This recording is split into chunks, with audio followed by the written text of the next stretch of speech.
I want to apologize as it took a while to get this video out. I ran into a bit of a snag and it just kind of turned me off on building for a while. I don't know what happened exactly, but this decal started to dissolve and the carbon fiber decal underneath it started to bleed through. Not only that, but the entire wing is covered in what I call blisters. I don't know the technical name for them, but the body's covered in it too. I'd like to blame it on the humidity. Literally, I sprayed out the paint, left for work, and then after about an hour it rained for like 3 straight weeks here in Kansas.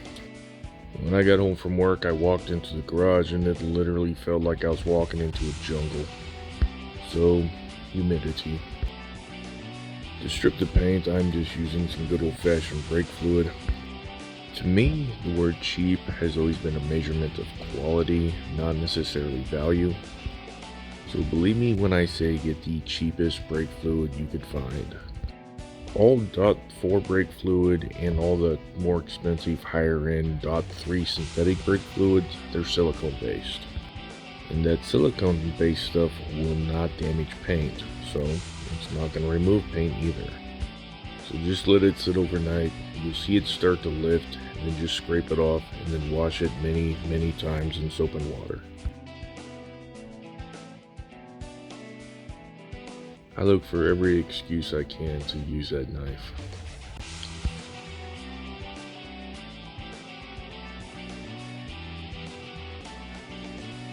So this right here is one part of why this video took so long to get out. I had ordered new decals from Spot Model. They're based in Australia, and anyone who ships anything these days knows it's going to take forever.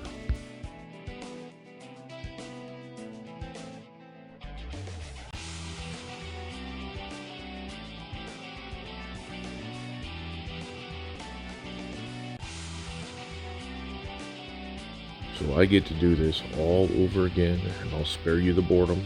I'll do it off camera.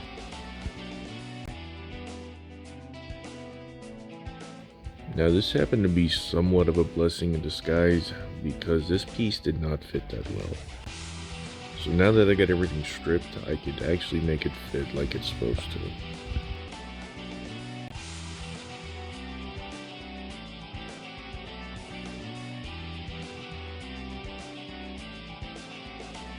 So I was able to get the fender skirts flush with each other so it's one smooth panel, and I was also able to true up the roundness of the wheel well. It was really bugging me beforehand that this piece didn't fit that well, so I guess I'm glad I got to do all this again because it gave me a chance to fix some of the wrongs.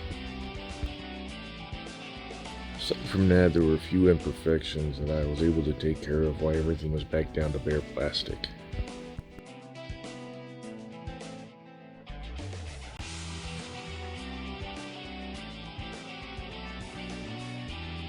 If you remember during the painting video, I noted that the decals did not fit that well, and there were a few spots that I had to fill in with some black paint. But this time around, I didn't even mess with the decals, I just went straight to the paint. So those spots ended up being the air inlet thing for the radiator on the hood, the rear bumper fascia thing, the air vents over the rear bonnet, the openings for the fog lights, and since I had the canard things glued in, I went ahead and masked them off too. And I sprayed all that with the X18 semi-gloss black.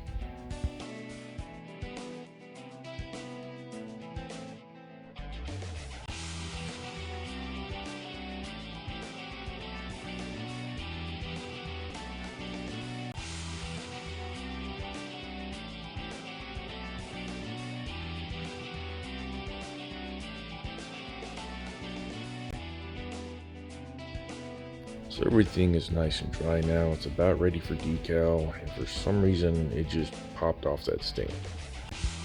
Oh, I need a drink.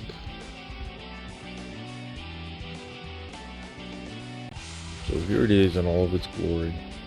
It's all cleared, sanded, and polished. I wanted to make sure this turned out at least somewhat decent, because I was not going to continue to build if something happened with the decal and paint again. But since it turned out satisfactory, we are going to move on. So here is the chassis build. Since this will be covered with a bunch of decals, I wanted it to be super smooth, so I sanded it several times. It's also worth mentioning, and not surprising, that a thin, long piece like this had just a bit of warpage to it.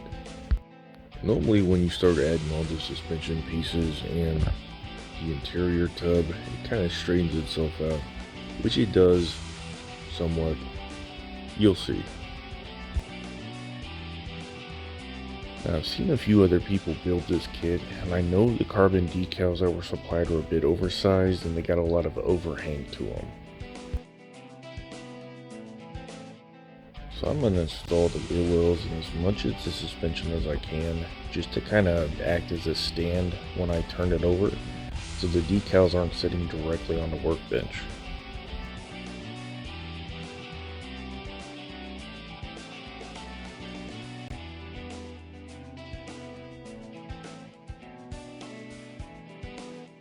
So adding those parts did indeed straighten it out somewhat, but as you can see, it still got just a bit of warpage to it.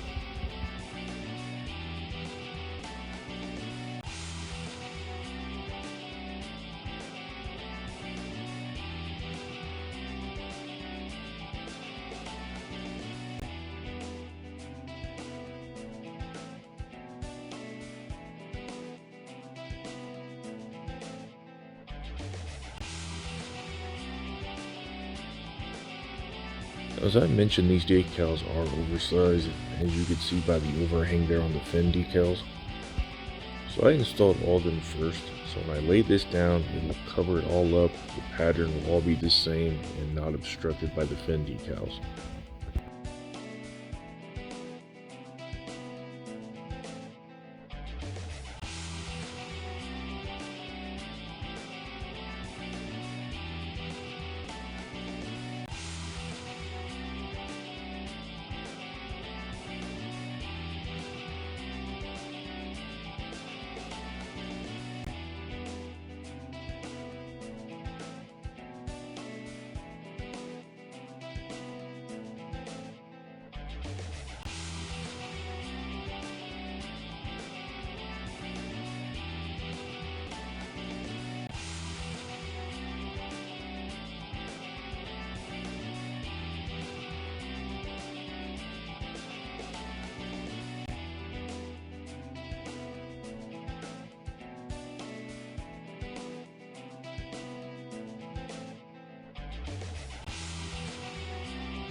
If you remember earlier, I mentioned how I had sanded this multiple times to make it as smooth as humanly possible.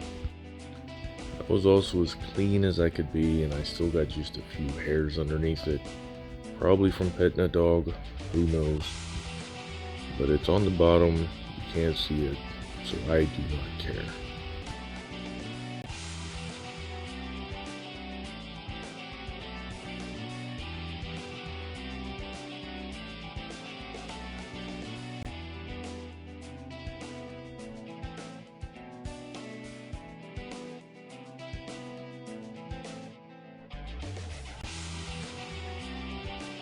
Once these were all laid out and dry for about 24 hours, I covered them all with a semi-matte clear that sealed them in and will keep them protected. With that out of the way, we can move on to the rest of the chassis, starting with the transaxle.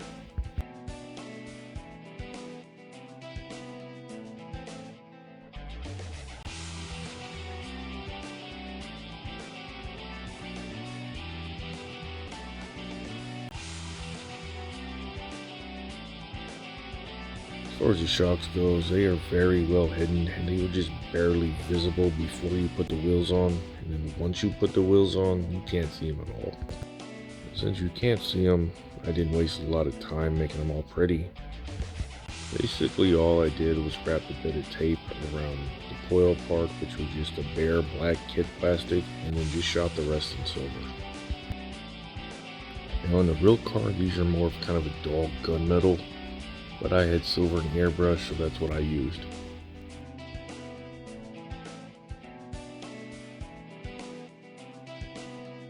I did the same thing for the steering linkage.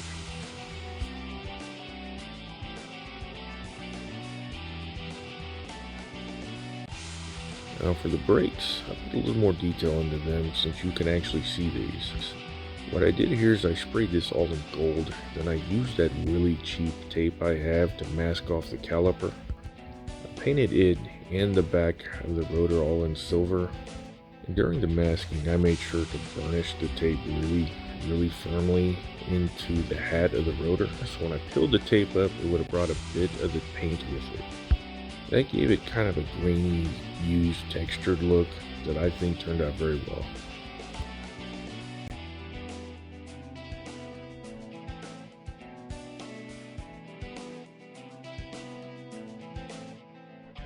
I finally broke down and bought some of these silicone sculpting brushes just for applying the decals. I got mixed results so far, so I'll have a proper review later once I do another kit with more decals.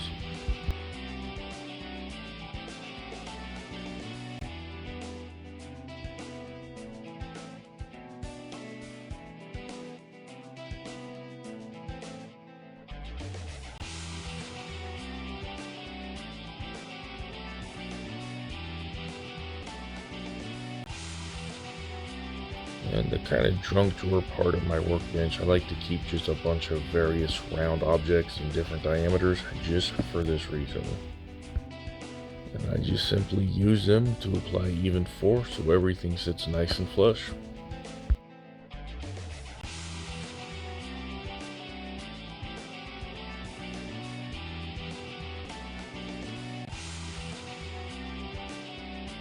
Now these inserts for the radiator, they did not fit that well at all. I think I was supposed to sand the edges smooth where the tanks are, but I didn't, so I don't know. I don't know if I was supposed to do that or not, but these did not fit that well. Now this assembly is mostly hidden under the body, so you can't see it, so I'm not really raising the complaints about it too much.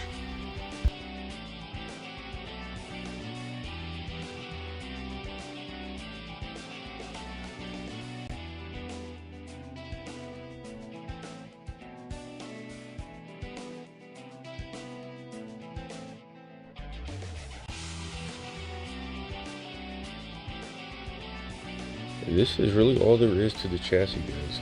Not a lot to it.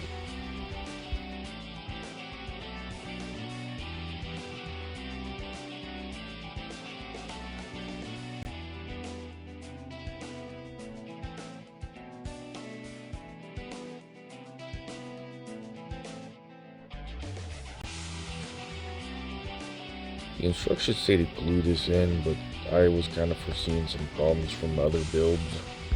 So I left it all kind of just floating in there for now, just to help align this upper suspension piece. Because if you for some reason glue that transaxle assembly in there crooked, it's going to put everything in a bind. So assemble it all dry and add glue once you got everything sitting right where you want it to be.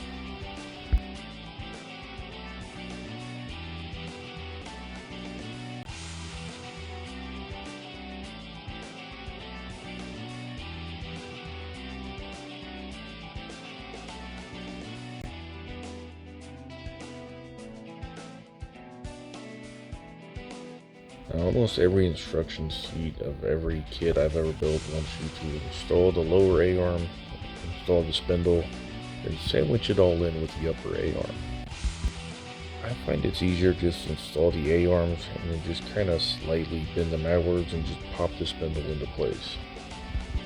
If you apply even force to both the upper and the lower and bend them out just enough, you're not going to break them and the spindles will always slide right into place.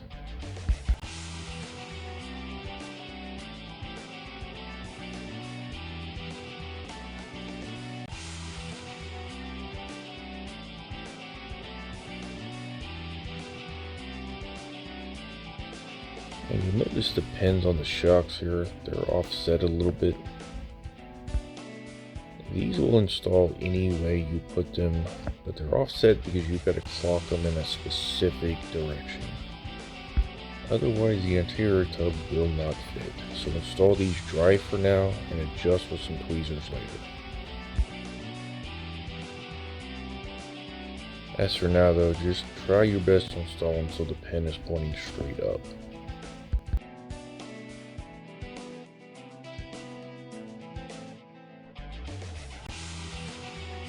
The shocks go in these two little insets here. Luckily the fronts are not like this, so you get to drop them in place and move on with your life. The rears, however, they are the key to making this entire assembly fit flush with each other. Once you get them into their respective holes, this whole assembly will just fall into place.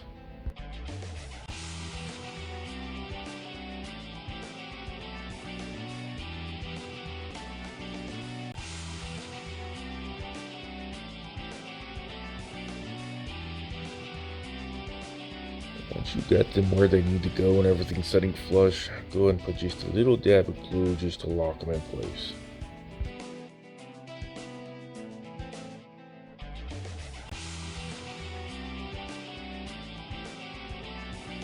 I lost one.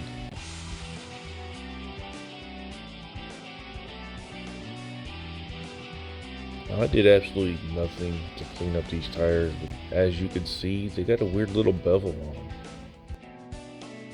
I was hoping maybe when I slid them over the wheel, they'd straighten out, but nope, they're just like that. Originally I thought, hey, that's no problem. We'll just install it so the taller part of the bevel's on the rear and the smaller part of the bevel's on the front. That'll make it look like there's a bit more tire in the back with a taller sidewall. But luckily I like to test fit things, and when I did that, the fronts were not setting flush. You could see daylight under them. So I switched it all back to just the tall sidewall and moved on with the decals.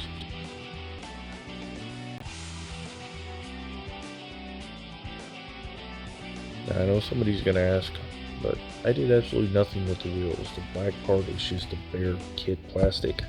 All I really did was just paint the center caps with a bit of silver.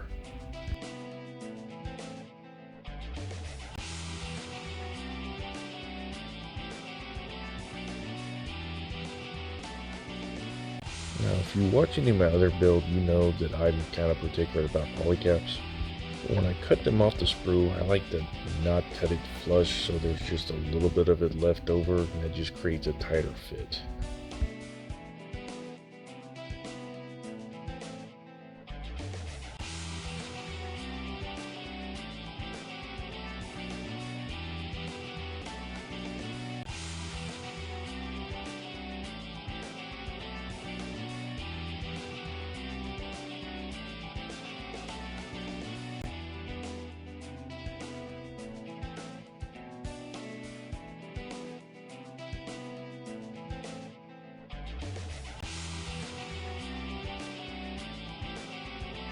Now, those of you with a keen eye may notice that there is a whole lot of glue between the bottom of the interior tub and the top of the chassis pan.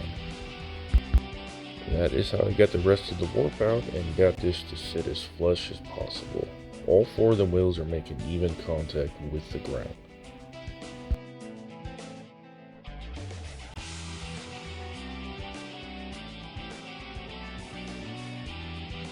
And with that, the chassis portion of this build is done. And I truly appreciate y'all's patience while I dealt with the issue with the clear and the decals. Now, why the issue with the paint was indeed a setback, I will be honest with you guys, I have been dragging my feet on this build because I've been inside playing the new Resident Evil. Kind of a lot. I am almost done with it though. I got just a half of the playthrough to do till I get my platinum trophy. I'm gonna get right back to building.